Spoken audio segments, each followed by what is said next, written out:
All right, right now, a rivalry between big tech billionaires playing out as we speak. We're talking about Elon Musk and OpenAI CEO Sam Altman. Altman firing back after a Musk-led group submitted an unsolicited $97.4 billion bid to take over OpenAI. Take a listen.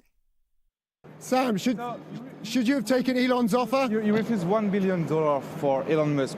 What do you want to say to Elon Musk? Received what from him? Almost $100 billion, right? The company is not for sale, neither is the mission. We're happy to buy Twitter if you want to talk about that.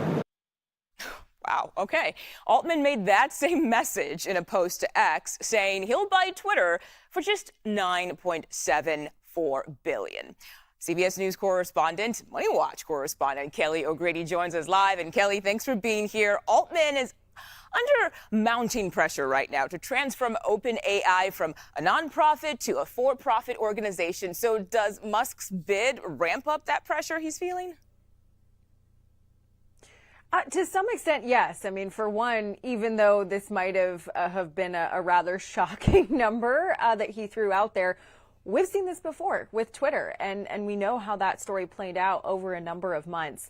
The thing to remember here is that Musk and Sam Altman, they were co-founders of OpenAI when that was supposed to be an open source, nonprofit company. And now, as you mentioned, Sam Altman is spinning out this for-profit mission where there's been a lot of controversy over that, even within his own company.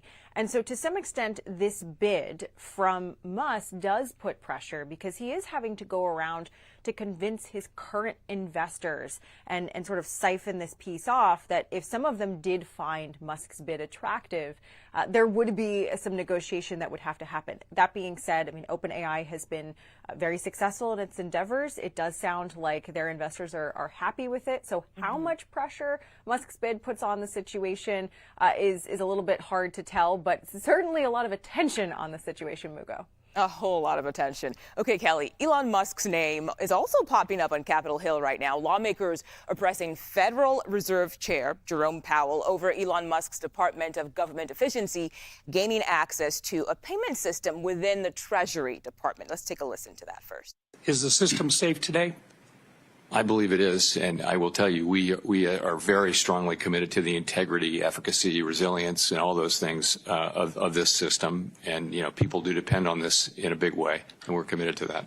An unelected billionaire and his hacksters' dangerous attempts to access Americans' private data and the Treasury Department's systems that control $6 trillion in annual payments to millions of American citizens, including Social Security, Medicare, and tax refunds. Quickly, yes or no, has Elon Musk or members of his team, to your knowledge, attempted to access the Fed's protected data and systems?